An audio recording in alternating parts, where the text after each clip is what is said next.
Hey there.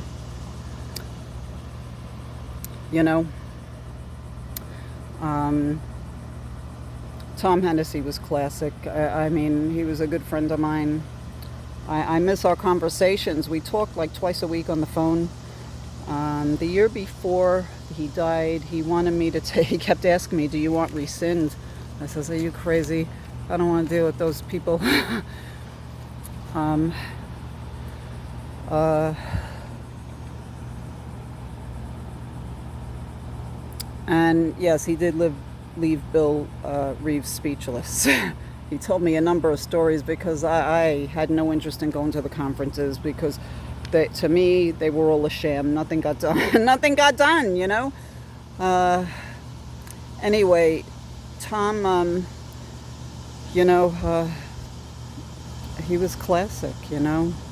We haven't heard testimonies like his since. But let's go a little further here, all right? He was a man with the illness, all right? Uh, oh, women have it, according to Bill Reeves. Well, notice all the men that are coming out now with long COVID because it's cool. All right, they're all talking about it. We have social media now, but we didn't have all this social media 30 years ago. So we didn't see all the men. All right, we didn't see all the men. I knew a number of men. I had a few that were very close to me, significant others actually. There are a lot of men. We don't have the numbers. We don't have the numbers as to how many are out there because they don't go to the doctor. All right, and a doctor will not diagnose them, whatever, ME, chronic, whatever.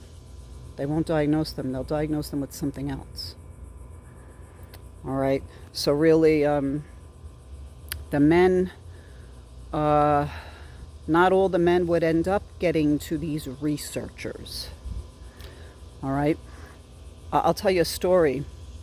When I first moved here to Florida, one of my sons was a Cub Scout. All right. And the den mother had a pool party. So we went to the pool party and, you know, all the Cub Scouts were in the pool. And not long before that, there was a local support group here. And the Florida Today newspaper interviewed us, and actually they took pictures, and they called me and asked if they could come to my house and take pictures. Well, my picture ended up being on the front page of the Florida Today, the people section. I've posted that, images of the article. And so apparently more people knew who I was than I realized. So we're at this pool party, and the husband of the den mother comes up to me. He says, "Can I ask you something?" Whispers in my ear. I says, "Okay." He says, "I have chronic fatigue syndrome." I said, "Really?" So we converse, and it turns out he was a Kennedy Space Center employee. All right, there was an outbreak at Kennedy Space Center, 200 Kennedy Space Center employees around 1990, the early 90s. And how I knew this is because the guy who ran our local support group here, who was active on the CFS lists, you know, in the 90s, the email lists, was a Kennedy Space Center employee. He had a head injury on the job, and he sued. It was Kennedy Space Center was at fault. He worked at the motion picture lab, that did the space shuttle coverage. And what the lawyer found out in the investigation, that there were 200 Kennedy Space Center employees who became sick. There was an outbreak there. So, you know, this myth that mostly women really needs to be debunked too, just like the word malaise. Malaise is as word as fatigue. Malaise is not any one symptom. It's totally worse. But anyway, the same thing with the men. All these myths have gone on these years. That's why we haven't gone anywhere. Because notice the orgs, and even people that are doing these newer advocates, they're all saying the same thing.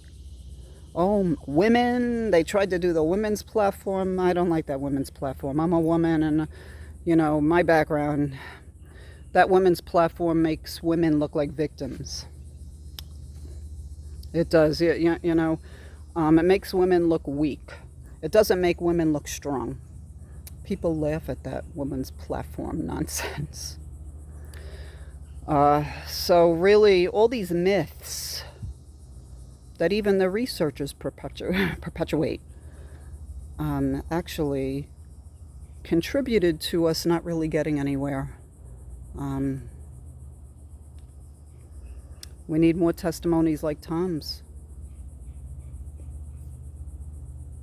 Anyway, I'm going to finish enjoying my coffee here in my backyard this morning.